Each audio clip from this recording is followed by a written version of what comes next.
que ha despertado. Gonzalo, ¿cómo estás?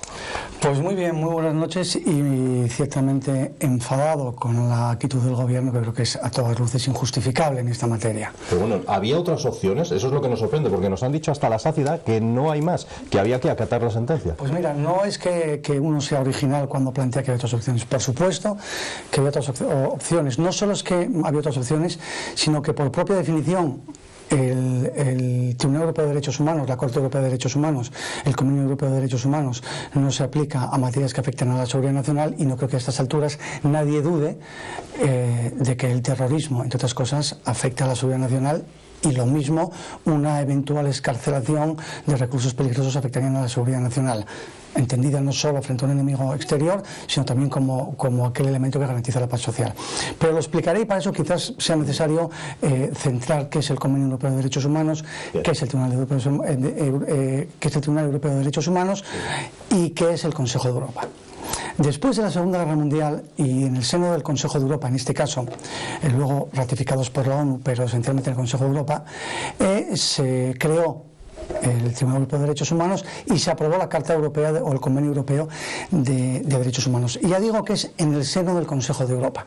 El Consejo de Europa es una reunión de ministros de diversos países europeos, en los que España entró, si no me equivoco, en el año 79, puede que antes, puede que sea un dato erróneo, no lo tengo, es decir, no es un dato ya comprobado, hablo en este caso de memoria, no en el resto de lo que diré, pero en eso se habla de memoria. Pues bien, resulta que los estatutos del Consejo de Europa, que como ya digo, el Consejo de Europa es el paraguas jurídico, normativo, estatutario y institucional del Tribunal Europeo y del Convenio Europeo, en su artículo 1d literalmente dice: los asuntos relativos a la defensa nacional no son competencia del Consejo de Europa.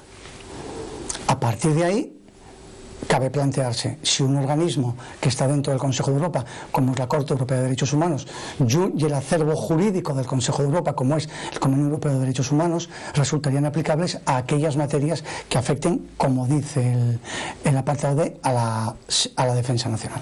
Entiendo, me parece evidente, que afecta a la defensa nacional que estemos hablando de terroristas, porque los terroristas, al final, a quienes están atacando esta nación, lo que pretenden es, en este caso los de ETA, es segregarse, independizarse, lo que sea.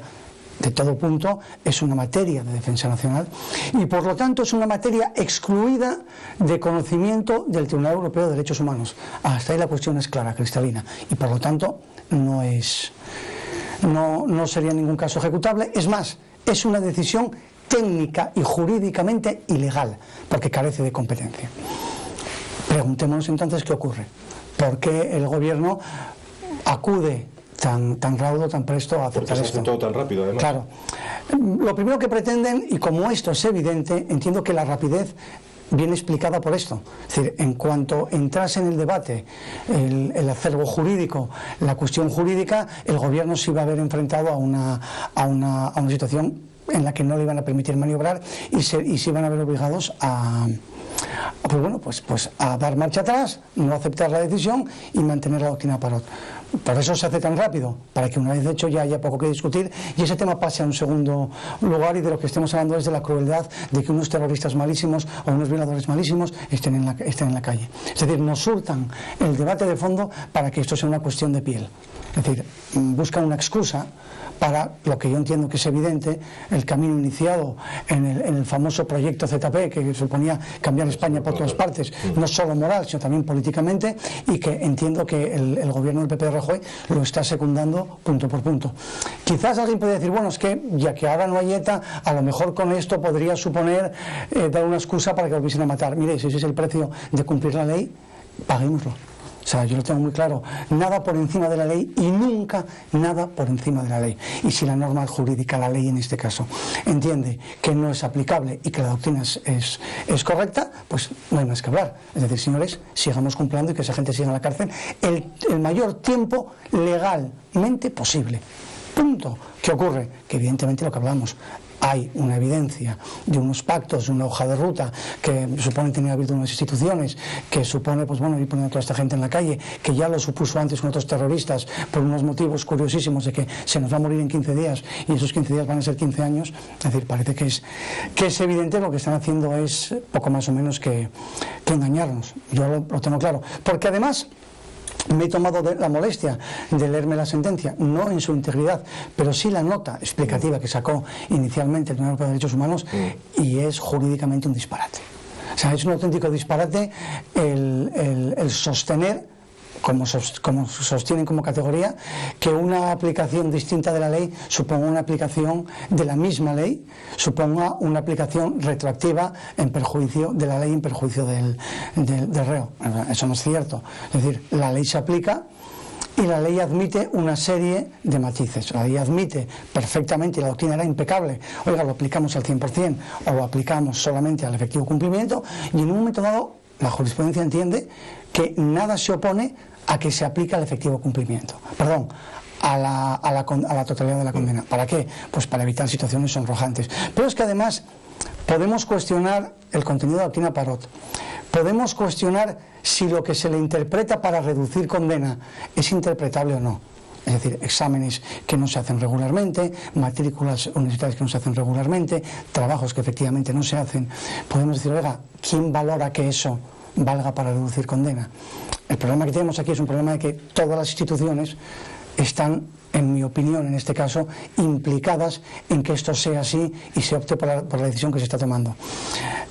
Hablaba un fiscal general del Estado hace unos años de que las togas tienen que mancharse con el polvo del camino, y esto es una demostración más de esa doctrina que él quiso imponernos a todos. Si hubiese una independencia judicial real en España, que es curioso, en el día a día, y es una cosa que siempre recalco cuando hablo con personas legas o incluso con algún cliente, en el día a día, en el asunto que te puede afectar a ti, a mí, a quien sea, ahí los tribunales son siempre independientes. Ahí son independientes por una cuestión obvia, es decir, nadie se va a jugar su carrera judicial por un asunto. ¿Qué ocurre? Que la Audiencia Nacional, de momento, es un órgano, allá voy a decir otra cosa, que esto sí es cosecha propia y el respaldo no es tan claro, pero está en la Constitución. Es un órgano judicial anticonstitucional. La Constitución prohíbe los tribunales de excepción. La Audiencia Nacional es un tribunal de excepción, es un órgano ad hoc que se crea para perseguir el terrorismo y se le dota de alguna competencia más como para que no parezca un órgano ad hoc.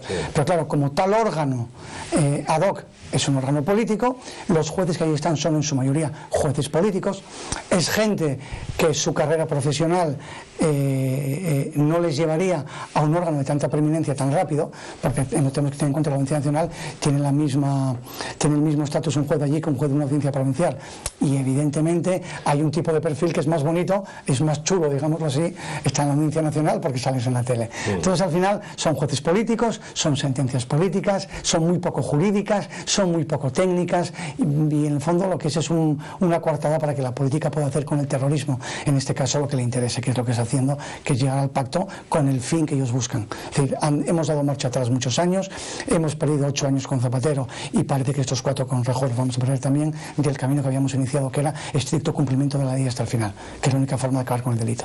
¿Pero quién tiene la culpa? ¿El actual gobierno o los anteriores gobiernos en, por ejemplo, el retraso en cambiar el Código Penal, en fin, en haber hecho lo necesario, la ingeniería judicial necesaria para evitar esta situación? Vamos a ver, es inexplicable que desde el 79 hasta el 94 no se haya publicado un Código Penal. Eso es inexplicable. Eso está en el debe de Suárez, está en el debe de Calvo Sotelo y está en el debe de Felipe González. Eso es algo que parece evidente, ¿no? Pero ese ya no es el tema. Es decir, el tema es que la justicia, los jueces que sí cumplían la ley, los jueces del Tribunal Supremo, que antes eran más independientes que hoy y cada día lo van a ser menos con las reformas que plantea Gallardón, acuñaron o crearon una doctrina que era perfectamente constitucional, perfectamente legal, y que con aquel Código Penal permitía que el terrorista cumpliese 30 años. Bien, puede parecer poco, puede parecer mucho. pero 30 40 años es lo que se viene midiendo, que es una cuasi cadena perpetua, porque alguien que entra con 30 en la cárcel sale con 60, evidentemente no es la misma persona y evidentemente es una pena. Evidentemente nunca va a ser una pena suficiente para alguien que pueda haber matado 20, 30, 40 o 50 personas. Evidentemente no existe pena suficiente, hemos de partir de ahí, pero sí es una pena constitucionalmente compatible. Pero el problema está a partir de la quiebra que se produce cuando Zapatero gana las elecciones, que cambia absolutamente la política antiterrorista, que obvia la vía policial y se inclina por la vía de la negociación. Y en esa negociación, de aquellos polvos hechos lodos, es decir, las togas se han manchado con el polvo del camino, pero ahora lo que tienen es un barro pegado a las togas que es prácticamente indescendible ahora mismo. Terminamos porque nos quedan nada, unos segundos, así que te pido, Gonzalo, brevemente. Jurídicamente estamos a tiempo, lo de Inés del Río ya está consumado, pero jurídicamente estamos a tiempo de que se produzca una serie de liberación en cadena de presos etarras, de esos 36 que parece que ya lo han pedido, ¿o no? Estamos a tiempo de evitarlo, que los próximos o que los siguientes se sean puestos en libertad, y estamos a tiempo porque cabe recurso frente a ese auto. Y estamos a tiempo también de revocar esa resolución. Es decir, si hay voluntad de hacerlo por parte de la Fiscalía, estamos a tiempo de todo. ¿Pero crees que se va a hacer? Evidentemente no. Todo indica que no, es decir, el fiscal general de Estado ya ha hablado, ha sido muy claro, no tenemos nada que hacer. El ministro de Interior ha escenificado también un duelo absurdo con otra gente que se ha prestado indebidamente a esa fotografía, y es decir, para mí es uno de los días más tristes de la democracia española ahora mismo. Es la claudicación ante el terrorismo. Para cualquier persona con un mínimo de corazón lo es, sin duda. Gonzalo Botas, de este tema vamos a seguir hablando ahora en el debate, en el que estará también como invitado. Vamos a ello inmediatamente. Antes hablamos con Rosa Trapiello con otro tema también absolutamente interesante. ¿Debe subvencionarse la cultura? ¿Ustedes qué piensan? Nos lo va a contestar enseguida Rosa.